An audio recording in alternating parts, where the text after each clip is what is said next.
Aksi ahead of the curve dari Bank Sentral Eropa atau ECB dan Bank Indonesia tidak sia-sia karena Bank Sentral Amerika Serikat The Fed mengejutkan dunia dengan betul-betul merealisasikan pemangkasan suku bunga acuannya sebesar 50 basis points menjadi 4,75 sampai 5% pada FOMC meeting Rabu lalu waktu Amerika Serikat.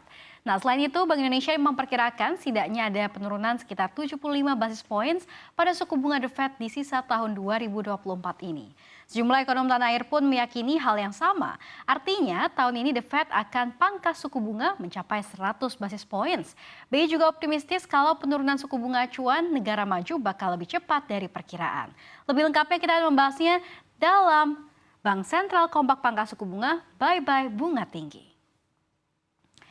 Ya, selain Bank Sentral Eropa atau ECB, kemudian juga Bank Indonesia dan juga The Fed yang telah memangkas suku bunganya. Nah, yang terkini adalah keputusan Bank Sentral China atau the People's Bank of China secara tidak terduga memangkas suku bunga acuan 14 days reverse repo rate sebesar 10 basis poin menjadi 1,85%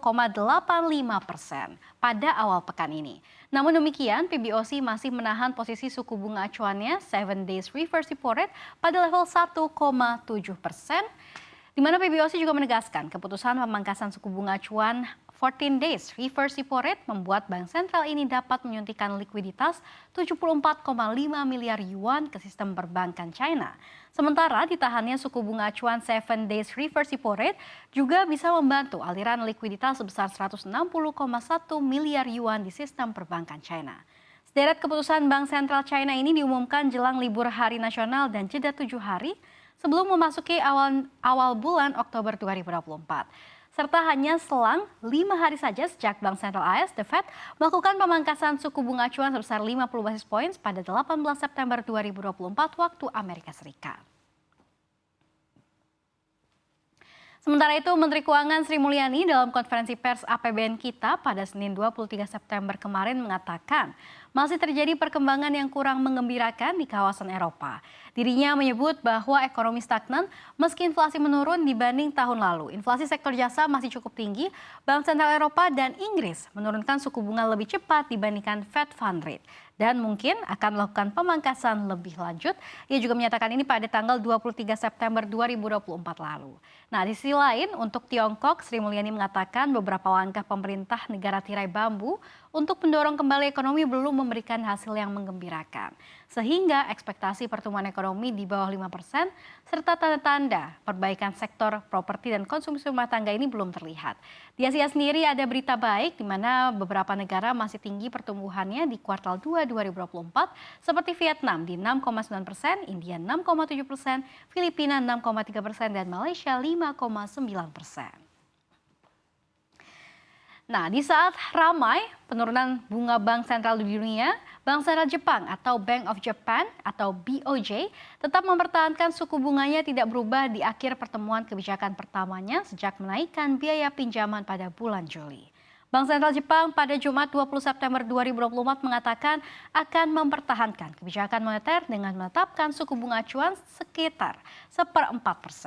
Pada pertemuan kebijakan 2 hari yang berakhir pada tanggal 20 September, BOJ mempertahankan suku bunga jangka pendek tetap pada 0,25% yang merupakan suku bunga tertinggi sejak tahun 2008 silam. Dan mempertahankannya dengan pandangan bahwa ekonomi akan terus pulih secara moderat karena kenaikan upah mendukung konsumsi. Keputusan kebijakan BOJ muncul 2 hari setelah pertemuan Federal Reserve. Pada pertemuannya di bulan Juli, BOJ juga menaikkan suku bunga untuk kedua kalinya di tahun ini dengan alasan meningkatnya risiko kenaikan harga di tengah melemahnya yen. Sejak saat itu yen menguat terhadap dolar. Keputusan untuk tidak mengubah apapun menunjukkan bahwa para pembuat kebijakan ingin terus memantau volatilitas di pasar finansial serta dampak kenaikan suku bunga pada bulan Juli terhadap perekonomian.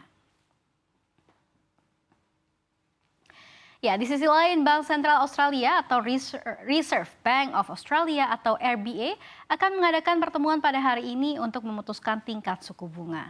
Adapun banyak ahli memperkirakan tingkat suku bunga akan tetap tidak berubah pada 4,35%. Sektor perumahan menjadi pertimbangan penting RBA yang menjadi pengecualian dalam siklus pelonggaran dan mempertahankan suku bunga acuan pekan ini. Biaya perumahan termasuk sewa merupakan sekitar 1/5 dari keranjang konsumen Australia dan merupakan pendorong inflasi terbesar setelah jasa. Hal itu membantu menjelaskan retorika agresif dari Gubernur Michelle Bullock dengan alasan para ekonom melihat RBA akan mempertahankan suku bunga tunai pada level tertinggi 12 tahun yakni sebesar 4,35% pada hari Selasa 24 September 2024 atau hari ini dan mempertahankannya di level ini setidaknya hingga Februari. Ketika Federal Reserve memulai kampanye pelonggarannya pada minggu lalu, RBA tegas berpesan terlalu dini untuk mempertimbangkan penurunan suku bunga. Inflasi dasar di Australia berada pada angka 3,9%, di mana ini jauh di atas target, yakni sebesar 2-3%. Sementara itu, RBA juga memperkirakan inflasi baru akan kembali ke kisaran tersebut pada akhir tahun 2025.